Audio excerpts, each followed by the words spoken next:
Welcome to the Tea with Tamara podcast. I'm Tamara Arnold, and it wasn't that long ago that I was a broke single mom drinking way too much, completely detached from everything. Now I've written multiple books, downloaded I Could Read Chakras, and I'm a channel for the universe. I'm a real person with real stories, and I can't wait to share them with you. So grab a warm bevy and let's have some enlightened conversation to live our best life.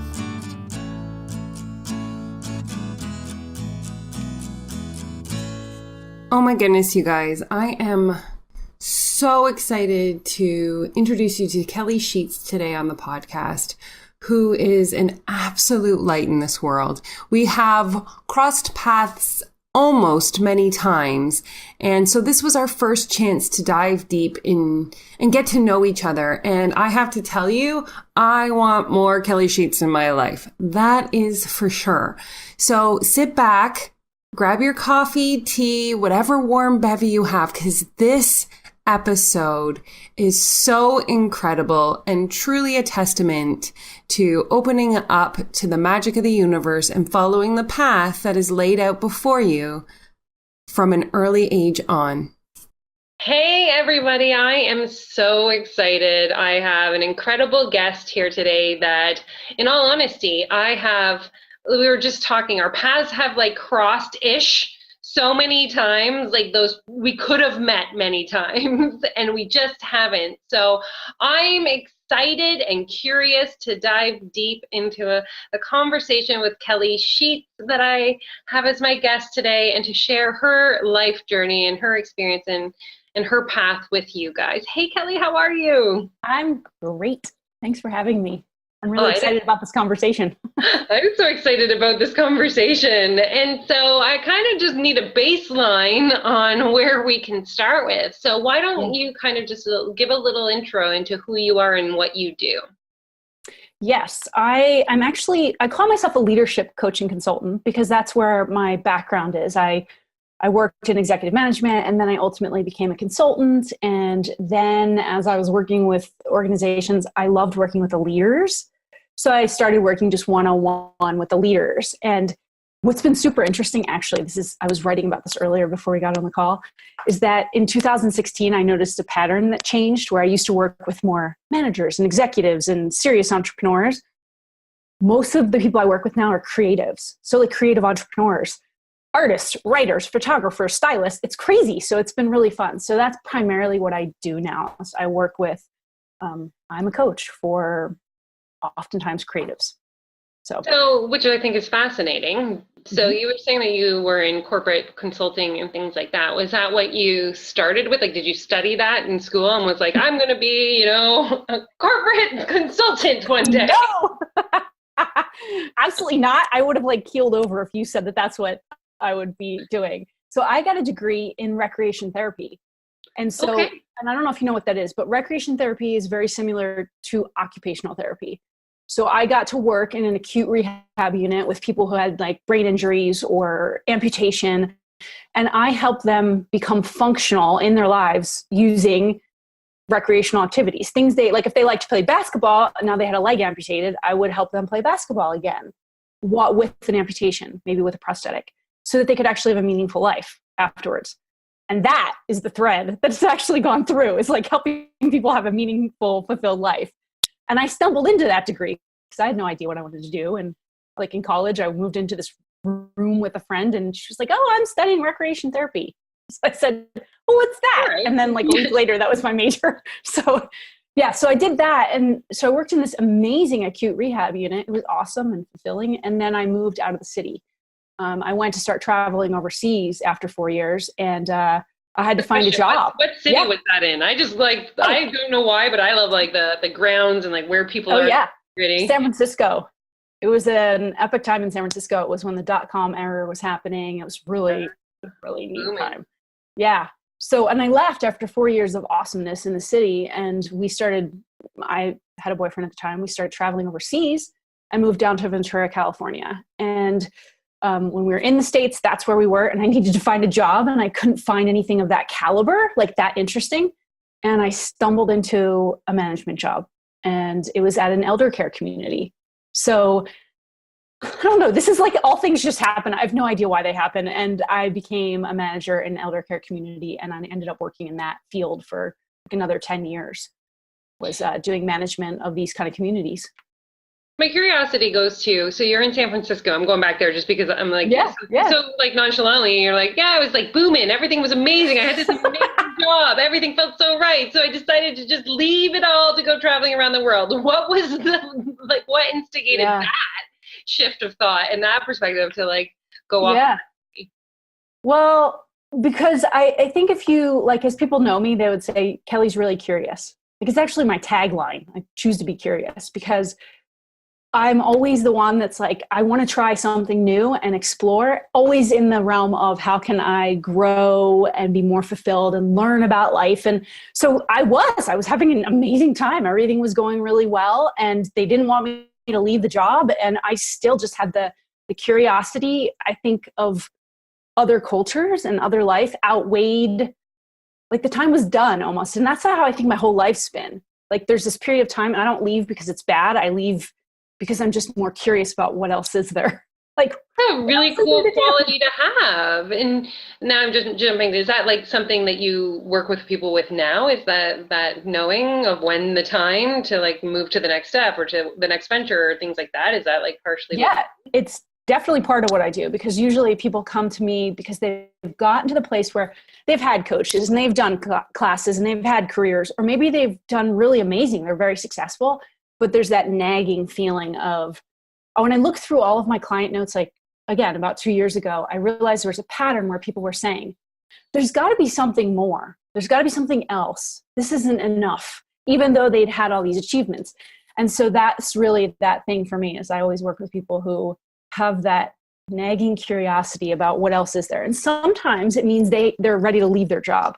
But more times than not, I find that it's actually time for them to go deeper into what they're doing so that they know where they really want to go, not just jump to another job and run around doing another thing. Because I did a lot of that. And what I learned was that I was really seeking to go in more, to learn more about what was available in that opportunity, not to just go like, oh, let me go find the next opportunity. And like running away from one thing to the next thing to the next thing. Yeah. The problem doesn't actually go away. We just change the actual landscape of where we are. Yeah. So how old were you when you got back to now this this management position in California, right? Like, as you'd gotten to California, you started this management role in the elderly. Where are you in your human life right now? I was about 25 at that time. So really young still. Like I was really young.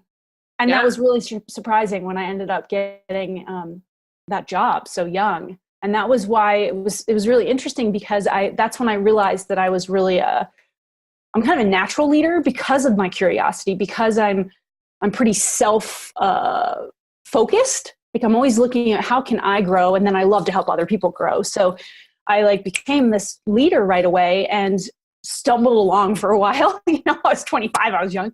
And then I just became pretty good at it. And my staff loved me. I ended up having 100 seniors at one place I worked at, 30 staff members, all the community members. It was a nonprofit, so I had that and all these elements. And I felt like I was on the fast track to education on leadership. I had to manage all those parts. So at a young age, I was looking at all that, like interpersonal dynamics. How do I grow and learn and engage with people and help them be the best? And how do I help all of these people in my realm get what they need without manipulating, controlling? It was really fascinating. To me, because I think that at 25, like I know that my thought was like, oh, I can't do this. I'm not good enough. I'm not worthy enough. I'm not deserving. Like, you know what I mean? Like, those were things that I would have been dealing with in that time. And here you are. Did you have any of those thoughts, feelings, and emotions as you were like thrust into this amazing like leadership role? Not really. So here's what's been interesting to me. Now I've been doing this. I'm 44. I'm 44. I just turned 44. So I just turned 44, and I was reflecting on that, how when I look at me in comparison to some of my clients, and I was thinking, well, did I have those experiences? And something I realized was I was always very confident. So I don't know where that came from, but I beat the crap out of myself inside. So externally, I could show up, I could speak on a stage, I could manage people and help, but there was this internal barrage of self-judgment, you suck voices inside. And so that was really, it didn't stop me from doing the outside stuff. And that's what I find is fascinating. Like I was going to go and push and learn. I was almost bullying myself inside to create outside. So I would never say no to an opportunity because that's what my bully did. Right. But that's like such a dichotomy, right? To be so confident and to portray that as like a strong force. Look at me go, like I can do anything. But then to have that voice within you that wasn't saying nice things, that was trying to cut you down, that was, not believing in you. So did that ever affect you moving at any point in your journey? Like where that voice inside kind of was like, okay, I'm going to win now. Or was it that you just continued doing the external and eventually you worked on the inside to come parallel with each other? Yes, it did change. The first thing I want to say is that what I realized over like some awareness the last few years is that I had two things. I was a high achiever mindset person, right? I was going to create the epic lifestyle, and I did. But how I drove myself was through like 50% insane curiosity and 50% I'm going to beat the crap out of myself to get there. That is how I drove. And so now I meet a lot of high achievers that have that. It's like a low grade anxiety. Like you better go, you got to do this. If you don't do this, like you're going to fail. Nobody's going to like you. Like there's some drive from that internal voice. Led to burnout. What's that? And that never led to burnout? No, never. It led to my internal exhaustion. And that's what happened many years ago. It was about when I got together with my boyfriend now, Jeff. We've been together 9 years. And when we got together, he was the one who really started helping me reflect. He would be so kind and I would receive it mentally like, oh, that's very nice of you. But I could not receive it emotionally at all. I had this huge barrier. And that was when things started changing because I started learning about not just the external creation, but the internal creation. Was that how unkind I was to myself? How could I still be a high achieving person, meaning like creating what I want, not what the world thinks, but creating what I want, but not doing it through beating myself up. And so in the last 5 years, I would say finally it's not begun, now it is, that I don't have that voice anymore. Now I operate from a curiosity, a kindness, a true like, oh, what else is possible here? Not that driving force. Right. And did that, so was that the time that you started to working with creatives? Was it because it took 4 years. Listen, I'm doing my math as you're talking. So I'm like, okay, she read. It took a long time for him to integrate into my system and then he is a coach and a teacher, and he's given me a lot of practices to feel what was happening. And it took time because I was a little resistant too. Like, well, what if I don't, what if you stop? What if you get rid of the thing that drives you forward? Will you keep going forward? Would I still create an awesome life? That was the fear, I think. So when finally that's where the exhaustion happened. I was just like, you know what? I'm willing to risk it all. Maybe I'm going to epically fail in life. I'm going to fail as a coach. I'm going to fail and I'm just going to be a big blob, right? Like I had to take the risk that I don't know, I was just going to disappear. And then I started realizing, I think that we all get to this. This is my favorite conversation too. I call it the blind leap, right? Like it's like where you're at that moment and you don't know what the outcome is going to be, but you can't be where you are anymore. It's just too uncomfortable. And so without any knowing of what it's going to look like on the other side, right? You just go. We just jump. Right. And so going back, because you were in the managerial position at the old folks home, elderly home. That's not nice, Tamara. That's okay. We used to joke and call it like when I lived there, because I actually lived in a place for 4 years. It was pretty awesome. But we used to call them the oldies, and they would laugh about that because it was like with love, Yes. So that's what I call my mom and my grandmother is the oldies. So like, I do it with the endearment in mind as well. So then how did you get into coaching from being in a managerial position? So I was doing that. And then I had other friends in the industry that were saying, there's so much complexity here. So during that work period, I negotiated 3 weeks off every 3 months. I said, I want to go travel. So I want to work 3 months and have 3 weeks off and go travel and come back and forth. And basically my guarantee was that if I do this, I'll be the best manager you've ever had, because I knew I wanted to refuel. I knew I had to live. I couldn't just get into a 9 to 5. I would just die. So I did. They said, oh, wow. I think they were completely blown away by my boldness that I would ask for such a thing. Came back to me and said, okay, let's do it. And basically we were only doing it if it works. So I had to become a really good manager. I had to become a leader. And that's the difference between a manager and a leader, is that, you know what, I had to become a leader. So when I was gone for 3 weeks, off in Indonesia or Asia somewhere, I wasn't on the phone. I didn't have a cell phone. So they had to run that place so well. So I had to learn how to empower everybody on the team to run the place so well. Then people saw that happening and they started saying, well, why don't you come and do a little bit of that with my staff and my team? And then that's where that evolved. And I played in that realm for a while, and then finally just said, really, I want to do it with the people running the show, because the leaders that are doing this, they need to learn how to be the leader so that they can step away too and have more free time and not be just consumed by their work. And that was really that transition. It just happened. I had no plan for it. Just began occurring. What's the Michael Singer book? The not the Untethered Soul. What's he? Oh, the Surrender Experiment. Yes, this almost feels like the Surrender Experiment, in which, you know what I mean, the universe just kept leading you, and you just kept listening as just your path shifted and changed to match what was going on. And that's the thing, is nothing has stopped. It's a constant evolution. Like, I've had so many of those moments of leaping into the unknown. I'm constantly in the unknown now. It's the most uncomfortable thing to be. I'm in the unknown. I don't know every day. It's like, truly, the older I get, the less I know. The less I know for clients, the more curious I am. The less I know what I'm going to do. How's this going to pan out? Is this the right decision or not? I don't know.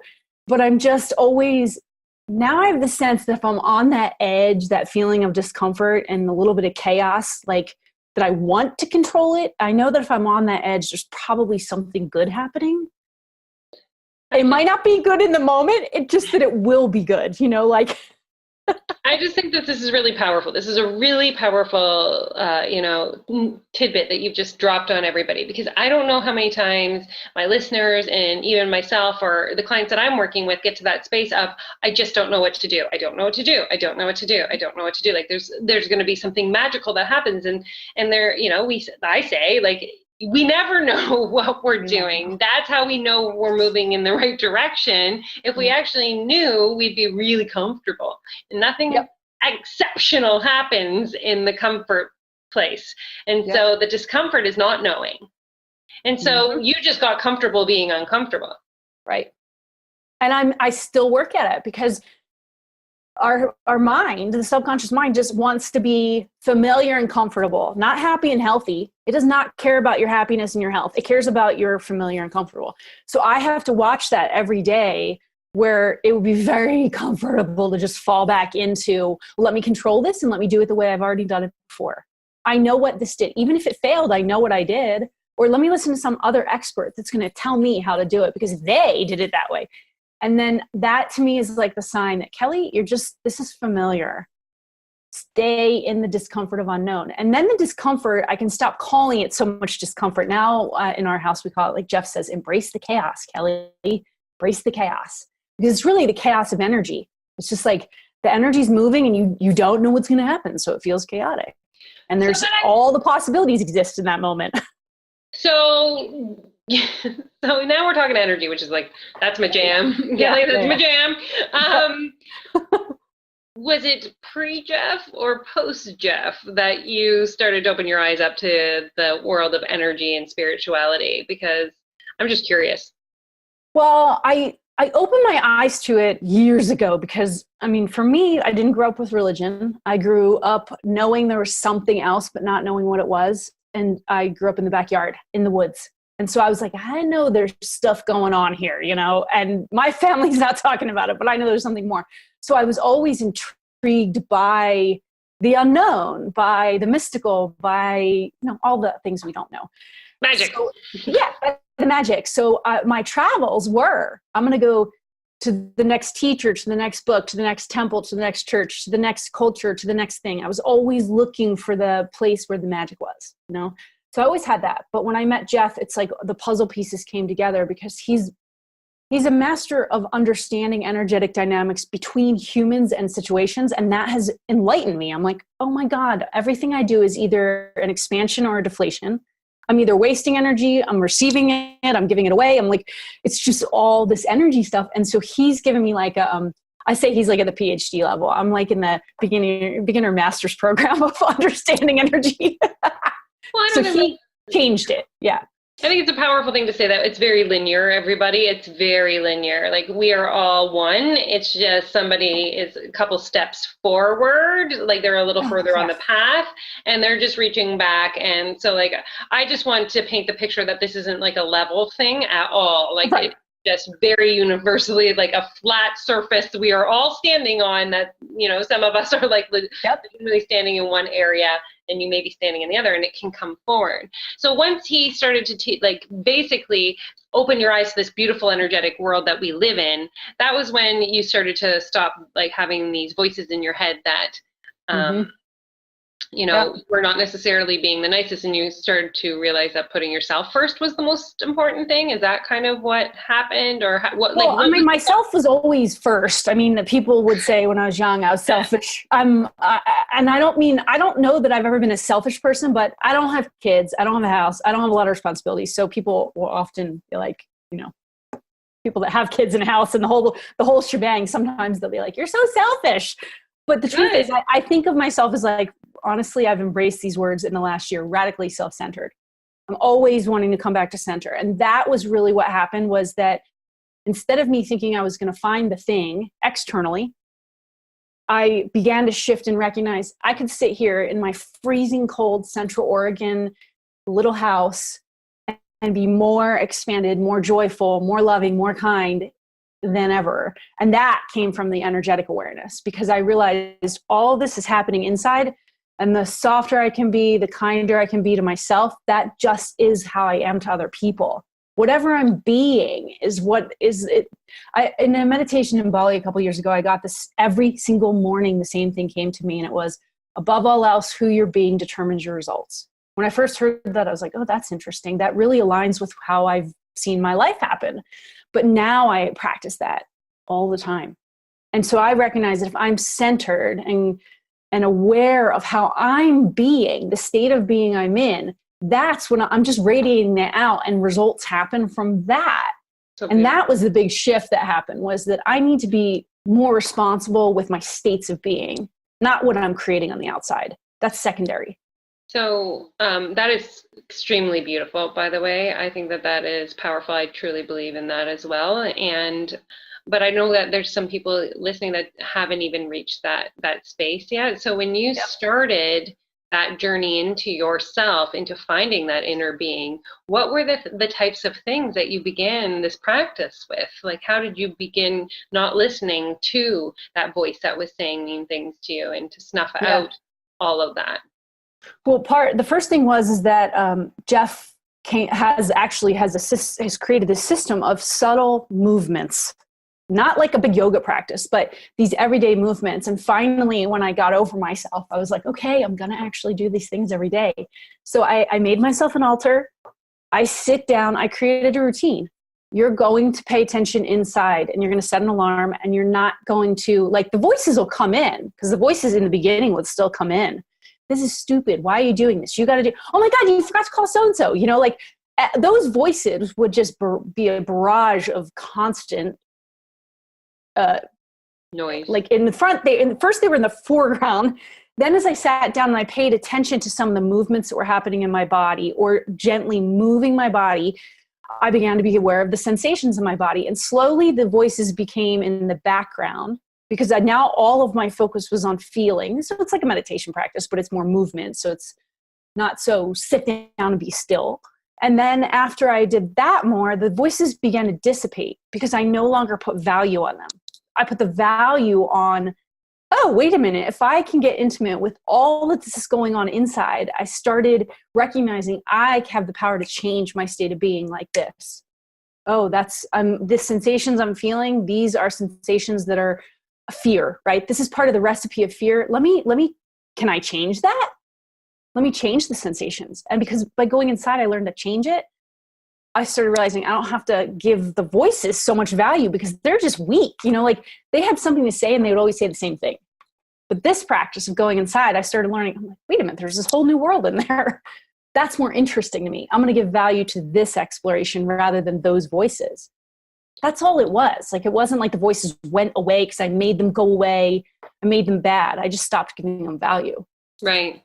Right. So this, like, a lot of things that you say, and I don't know if you like practice the 7 spiritual laws at all, but so much of this has value in, like, just really the universal laws of the universe and the energy as a whole. Yeah. Is that part of your practice? Like, is that how you and Jeff like look at life now as, in the world, and like interactions and communication, collaboration, things like that? I would say it's on the fringes of it, because a lot of that's, so in the beginning when I was learning this stuff, it was mental, right? So I would hold on to like theories and practices so I could understand where I might want to go. But then what I started realizing was I'd spent all my life valuing my mind and what it had to say and what it thought and how it understood. And that was when the shift began, where I was like, let me take the risk. I'm going to jump off the cliff and I'm going to devalue all my thoughts and all the systems. And I'm just going to go within and feel. And that was the big leap. And I'm just going to be honest with you and telling you, saying this out loud, sometimes I feel nervous talking about it because it's so we're supposed to understand more, right? We're supposed to know more and think more and get it. And really what I've learned is I don't understand a lot of times, but I feel something and then I respond to what's occurring and then I just act. So there's not really a system. Like I did read the spiritual laws of success and universal law. I've read that like maybe 5 years ago or so. Someone introduced me to it. Mm-hmm. It was really cool, but I don't necessarily follow any of that. I think some of it comes in and out with some of this stuff because it does align with it. Well, and it totally does. But I think that the greatest gift we give ourselves is truly allowing the knowing. Mm-hmm.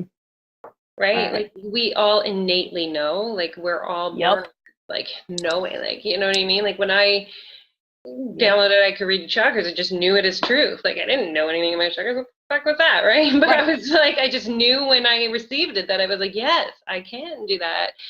Yeah. And I think that like that's the biggest gift we give ourselves is to step into the knowing. Yeah. As opposed to the needing to learn. Yeah. And that is absolutely like one of the things I give to my clients, because most of my clients are very mindy in the beginning because they've been trying to make it all happen. I'll be like, it's time to go on an information detox, because I feel like what I've learned is that my mind is just one of my assets. But we've learned in our culture that is the thing. Like you've got to know, and then we're going to be tested on it. And someone's going to say, what do you think about this? And then if you know the thing, you sound really great and you're really valuable. But if you don't know, if you say, I don't know, all of a sudden we lose some of our value in our culture. So it's really a risk to recognize that the mind is not the most important thing here. Like the mind is one of the things we have. And I think, like even in some Asian cultures to talk about your true nature, right? Like I really believe that at our core, we are love, we are kindness, we are curiosity, we are knowing. We just are that, and all the other stuff gets layered on, and the mind participates in that. The mind will layer stuff on. Number one participant yes. in that. It will just layer stuff on that you have to unpeel. Right? The mind wants to separate us from that oneness, from that connection, from, our source, whatever source we have. And the mind is like, you don't want to be in this happy place where everything's easy and in flow. Like, let's totally make this a struggle and difficult and challenging. Right. Let's figure out another plan here, something that's going to make it more complicated. Right? Because how many times, and I'm sure that this happens with your clients, is like people make things hard. Yeah. Absolutely. Right? Like it's easy, and then we make it hard. And then you're just like, how do I peel this back to get to the simplest form of being of service, of showing up, of doing all of these things? So I really want to go back and touch on the shift that occurred. So you've been doing this work for 4 years and coming back into that center space. And I truly want to know if that was the catalyst, do you think, that shifted the perspective of the universe to bring you a different person to serve? Oh, I do. I do. Because so here's what I think happened, right? So I started noticing all these creatives were coming in. And now that's like my main focus. I just got back from Bali. I take creatives to Bali now. Like how easy, that's like so great. I get to take people to a place I love and they're creatives. So I think what happened was that as I increased the level of ease in my body and just being more fluid myself, I stopped attracting such like people that are in executive positions and, you know, the entrepreneur that's really like, go, go, go and makes things happen. That's a very mental space. It's very mental. And I'd step back from being so mental. So I started attracting people that had more of that creative flow. They were mental because they were smart and they were business people, and that I could roll with. But they weren't running their lives that way because half the time they were in creation mode, which requires them to let go and be in the flow and know and listen and take risks. And so they have an experience of that. So somehow that, them having an experience of that like mode of being is what I experience when I'm doing that in the rest of my life. So now what I do is help them translate that to all of their life, pretty much. Like how do you run your business that way in relationships? And like, how do you translate that everywhere? The immersion process. Yes. Yeah. And so I think it was like going within and being that quote unquote radically self-centered somehow shifted who was attracted to me because who I was being changed. And that being the way I'm being now just aligns more with creatives. And I've had clients tell me that are like, the girl I run, the woman I run the creatives retreat with in Bali was my client for a year. Right. And she said to me, I can't, like, you have to work with creatives because your way of explaining things and moving through the world is so helpful to creatives. She said, you have to work with creatives. And that was really validation. I'm like, okay, this is what I'm getting. And I guess this is who I'm supposed to help. I love it because that's speaking the language of the person, right? Like the Right. significant person that you're here to serve. And that's a huge proponent. That's a huge part of the entrepreneurial journey is learning whatever it is that your person needs you to say so that they can invest in themselves to become the next version of themselves. So exactly. I love that. Yeah. Now I want to get like super curious about things that I don't know anything about, speaking about like saying, I don't know. So you, Kelly, have something that I don't have. And that means that you have traveled the world and seen all sorts of religions and populations in their practices. And like, I'm so curious into like, so what made you, because most people when they think about traveling for 3 weeks, they may go to an all-inclusive, or they might, you know what I mean, stay in a safe place where everything you said earlier was like, you wanted to like get into the temples, into the churches, into all the spiritual like aspects of life. Yeah. Like what experience has that had on you? And where, like, some cool stories would be amazing. Yeah, like one of my favorite things is actually going to a place, getting off of the plane and not having a plan. And I saw that early that would blow up my mind because it was, you can't control when you don't have a plan. So I would make it speed that I couldn't control. I was going to put myself into that flow of life and see what would happen. Who are we going to meet? Where are we going to go? What are the opportunities that arise? And so it was really fun to do that. I think, I mean, but I need to know, like, give me a place you went where without a, like, give so that I can at least, like, I'm like, because I could get off a plane in New York and do that, but like, this is not the same experience you were having. Which you could in New York, and you would have an amazing experience doing. Yes.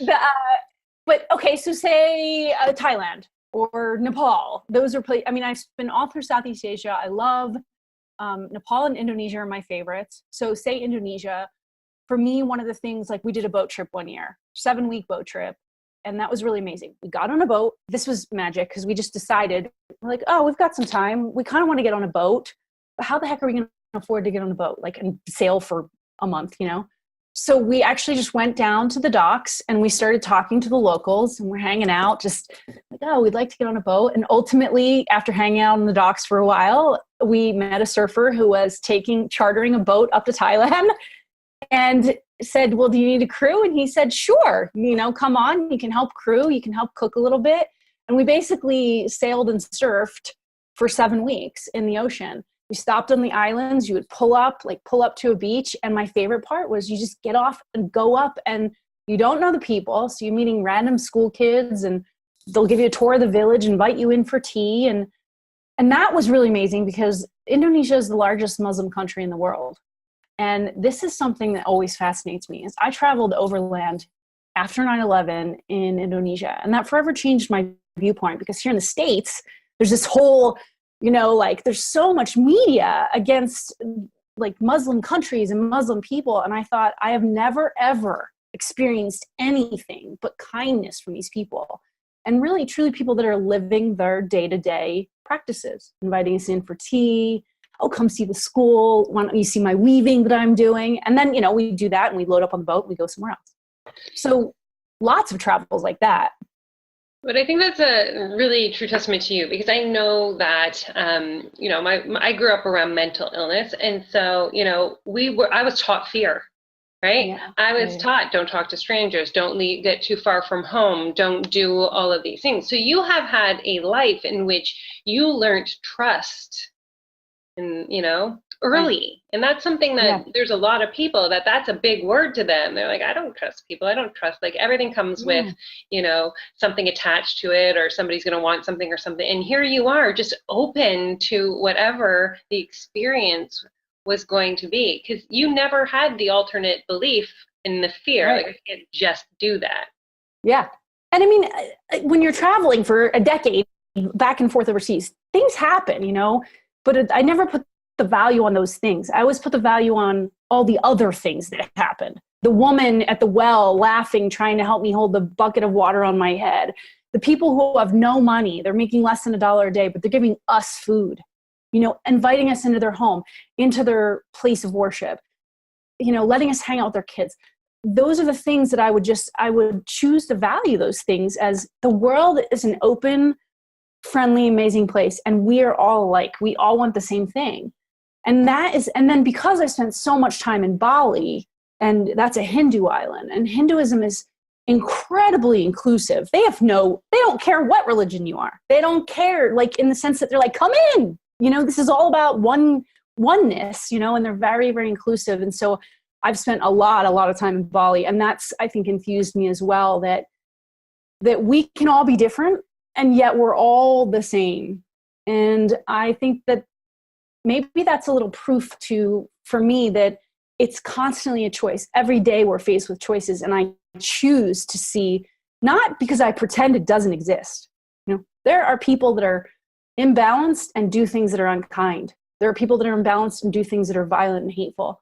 But I guess I see the world as a reflection of the inside. So when I see someone doing something that I'm like, wow, there must be suffering happening inside. How can I be more kind to them? Yeah. They don't need less love. They need more love. Right. And that's true. And I truly believe that once we get to that space of clearing out I call them as like the triggers of our past, that whenever something's happening in our present moment, you guys, and we have like anger, or we have upset, or, jealousy or comparison, or any of those things, generally speaking, it has zero to do with what is happening in that moment, right? It is coming from somewhere else within us, that we're still carrying something from our previous selves, if you will.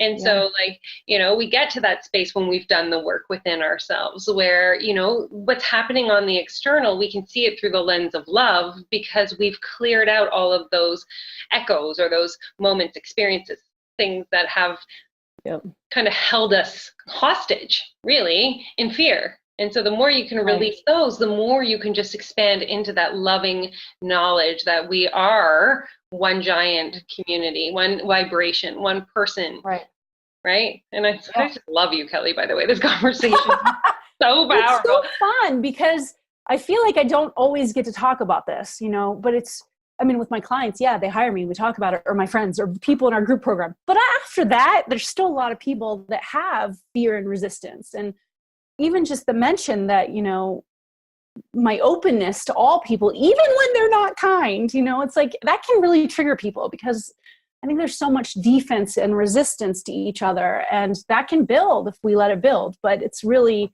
and then I'm like, God, sometimes I sound so woo-woo. I sound so like peace, love, and happiness, But the truth is that I've seen through action. This is not just like, let me pretend the world is great.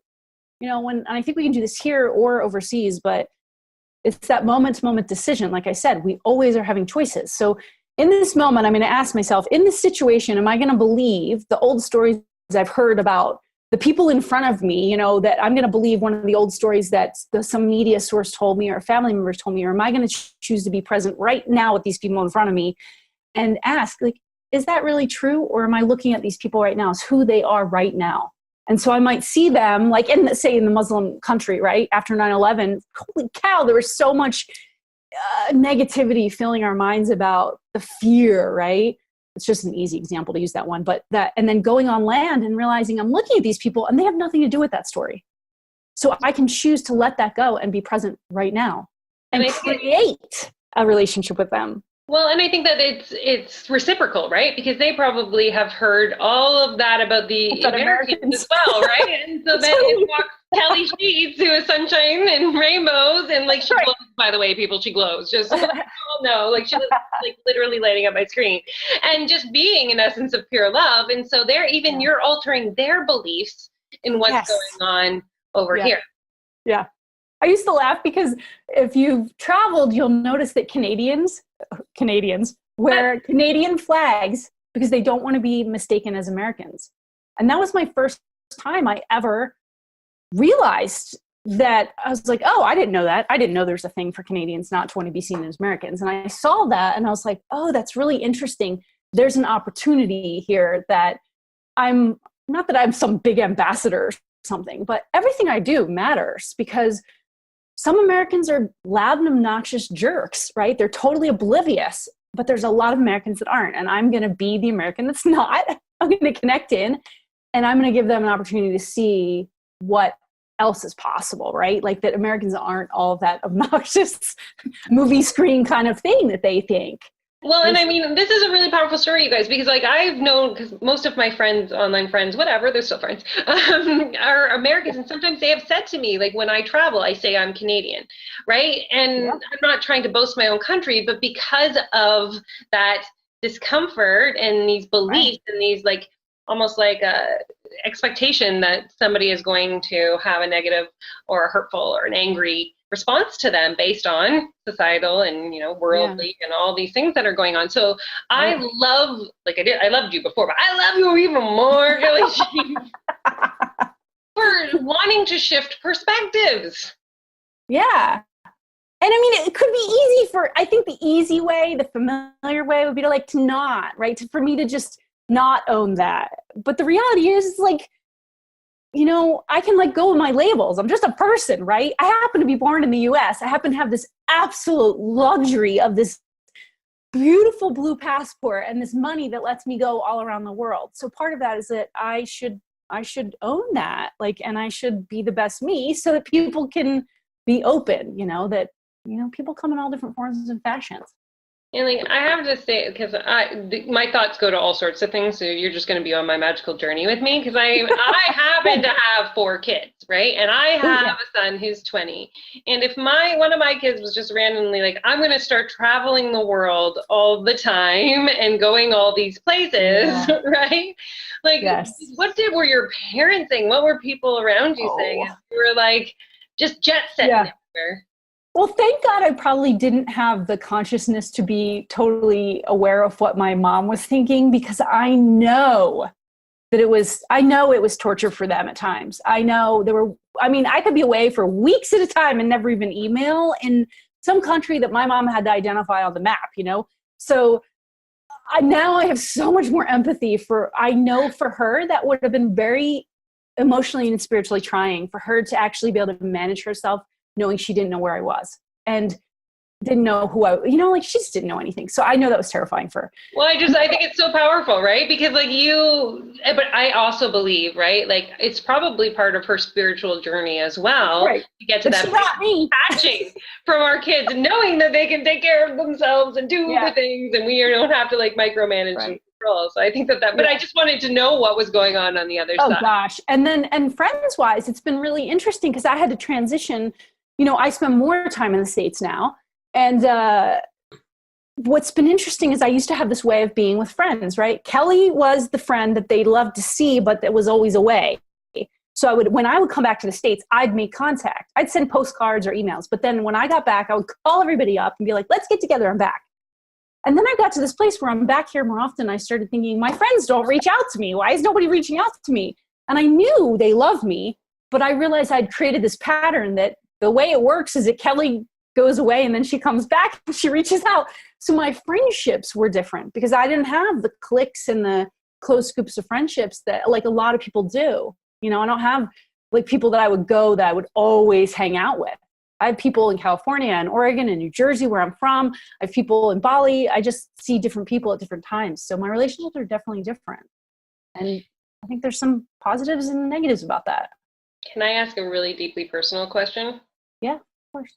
I just, honestly, I start tuning into who might be listening to the show, and I start like asking the questions that somebody might want to hear. And it kind of piggybacks on, some other conversations I've had in other episodes.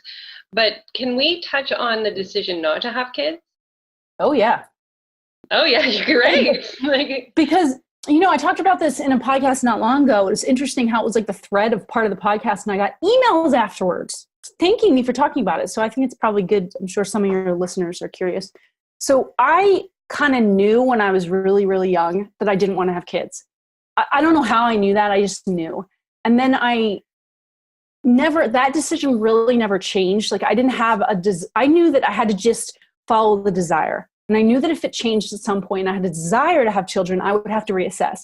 But I didn't want to have children because everyone told me I should. Society tells you should. And believe me, I got whirlwinds for years, probably 2 decades, judgment and fear of other people that I would miss the opportunity, that I would regret it. And so every time I just had to use my curiosity. Okay, is this still how I feel?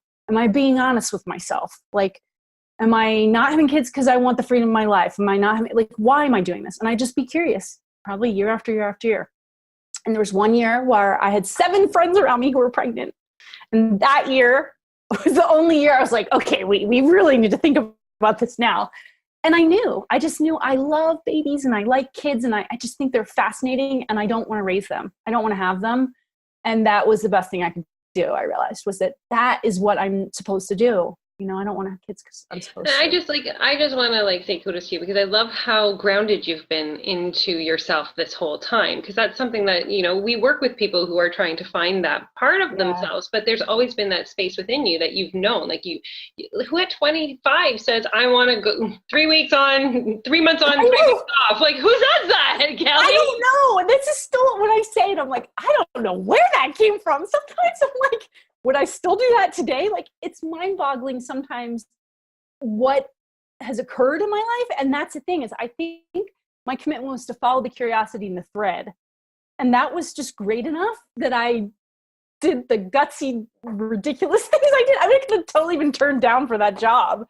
And it turned out to be a great job for, many years. So I know. I just want to give kudos to you. That's all I'm saying. Because you have been full Kelly. Yeah.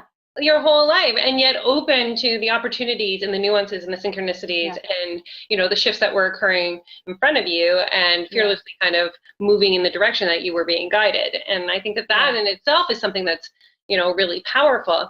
So touch on, if you will, because I think that people listening might be like, who is this Kelly girl? She's freaking amazing.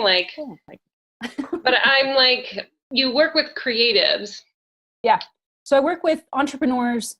They generally, when I say creatives, they generally have a creative angle. They don't all have a creative business, but they always have a creative love in their life. They value some creative expression. So like I said, a lot of my clients are currently actively have a business that is related to their artwork or creative expression. But I also have some executives who are still hang around and do the work with me, but they have a creative side. Like they might quilt as their love on the side, but then they have this business job that they do.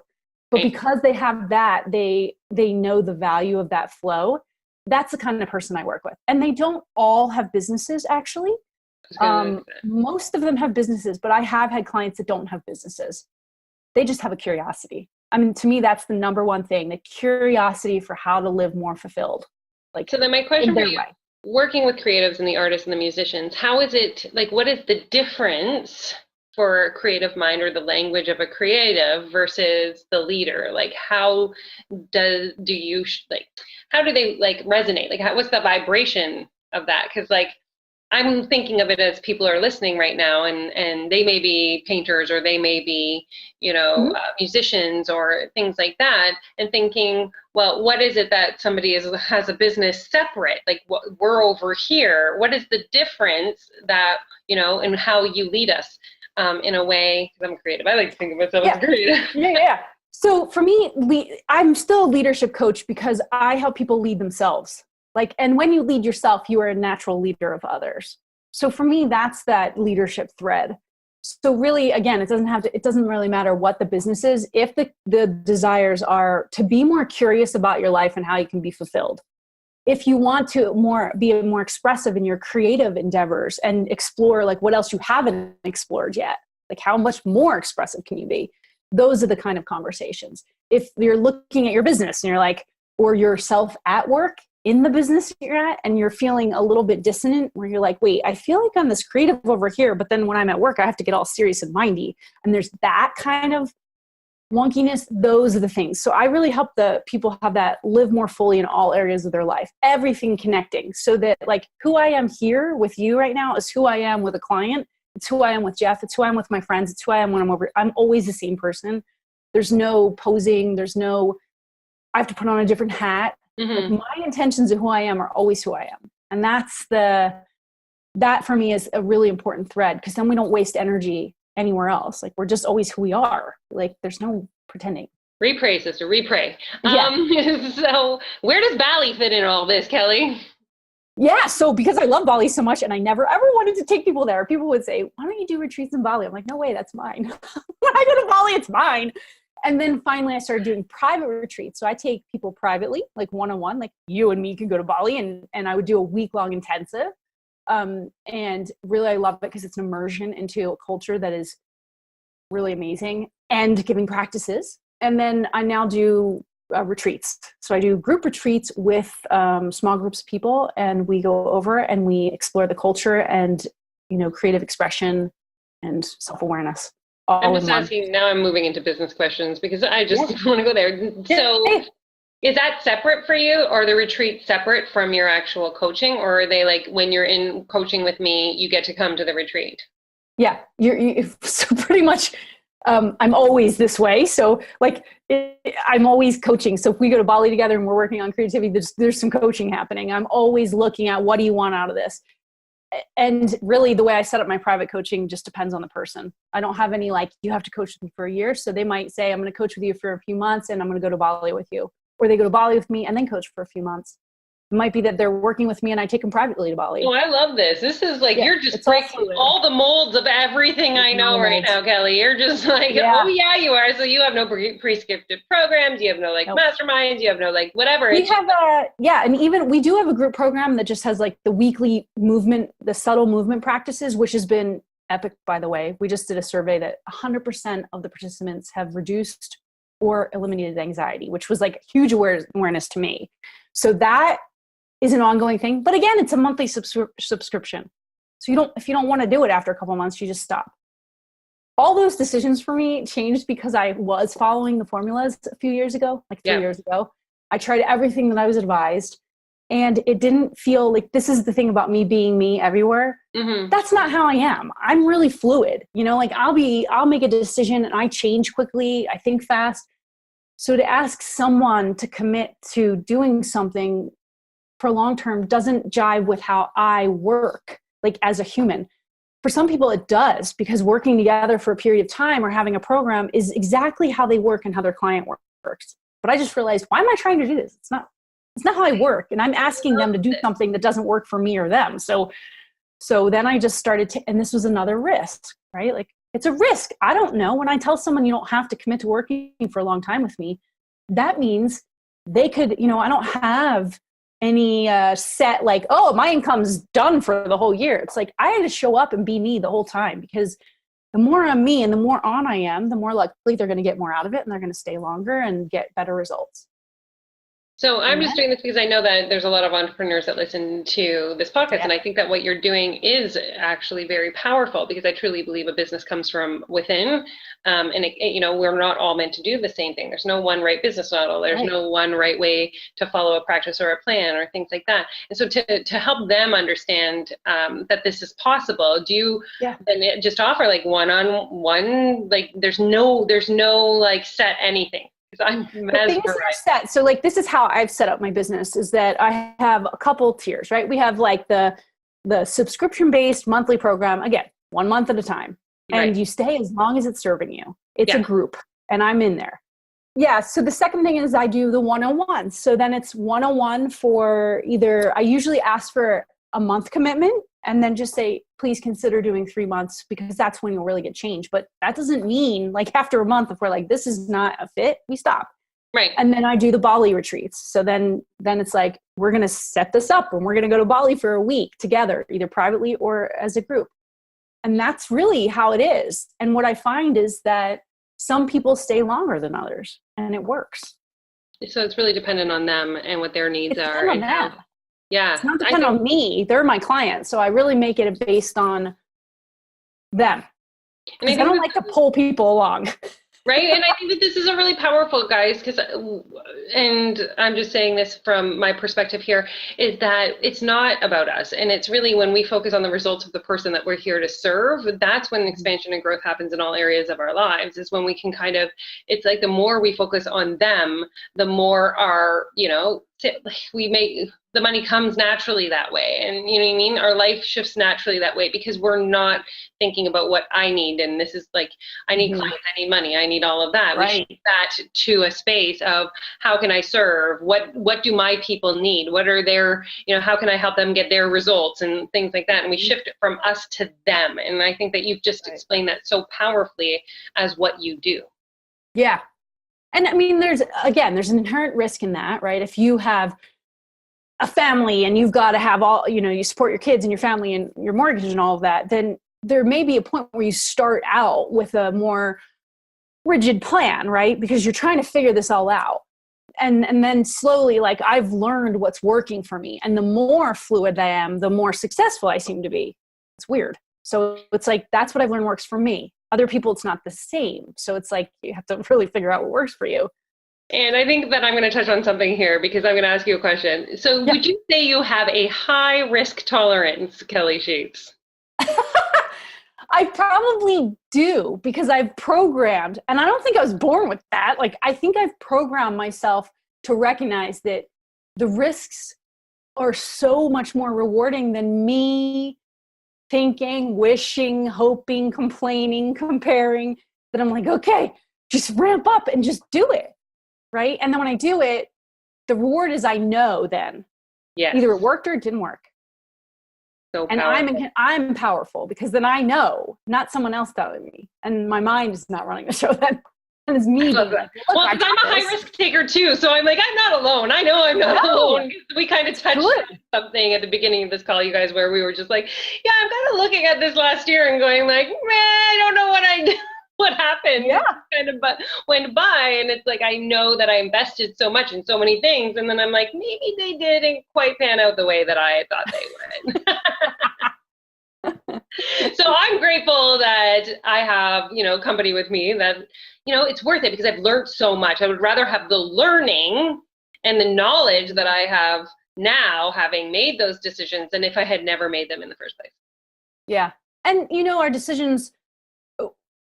What I've noticed actually is when I'm listening to myself, when I'm paying attention to what's going on inside, when I'm centered, the opportunity comes along and I say yes. And then I go to the opportunity and I do the business thing or whatever. And then I'm thinking, why did I do this? This does not feel like it paid off. I don't understand.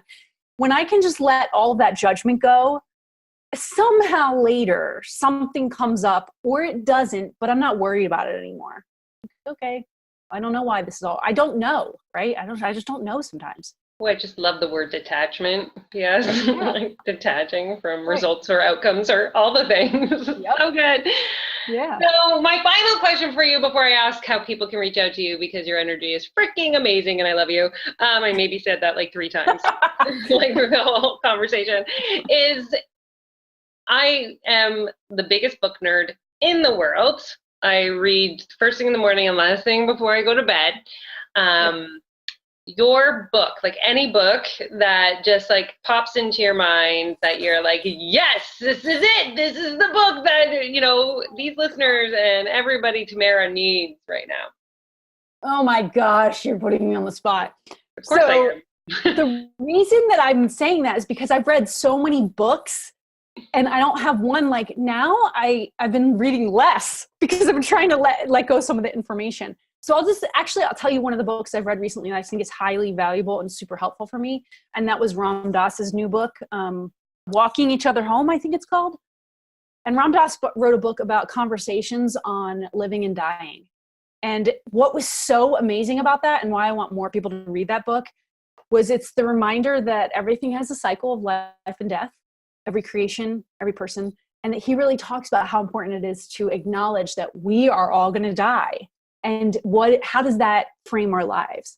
And I think it's so beautiful because that's been on my mind lately, the recognition and knowing that. I'm like, yeah, that's right. That's why I created my life this way, because I worked with elders who were going to die and I could see that. And I knew that you have to be present and live. So I love that book.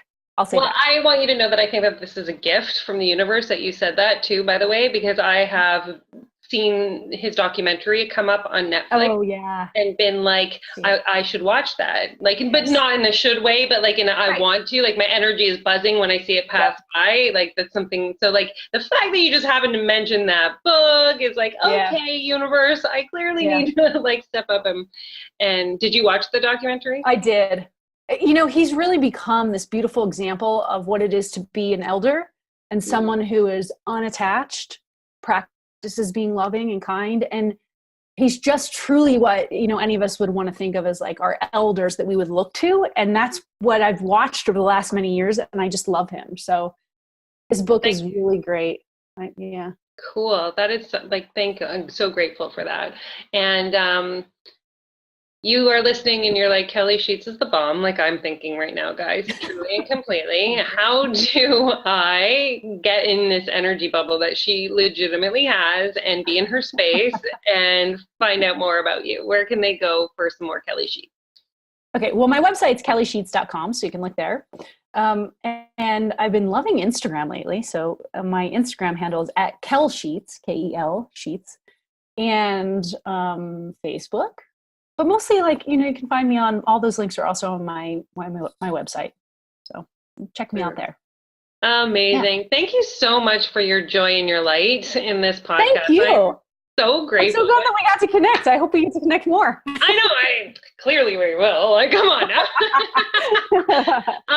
Thank you everybody for listening. If you need to get a hold of Kelly, get a hold of Kelly. And please don't hesitate in sharing any messages you got from this podcast with either of us. Like, we are here to be in the highest level of service that we can, and sharing any part of your journey, even if it's as simple as listening to this podcast and having a moment or an aha. Please tag us in social media and let us know, because it's a celebration for you and for us as well. And so have an amazing day, everyone, and we will be back on Monday.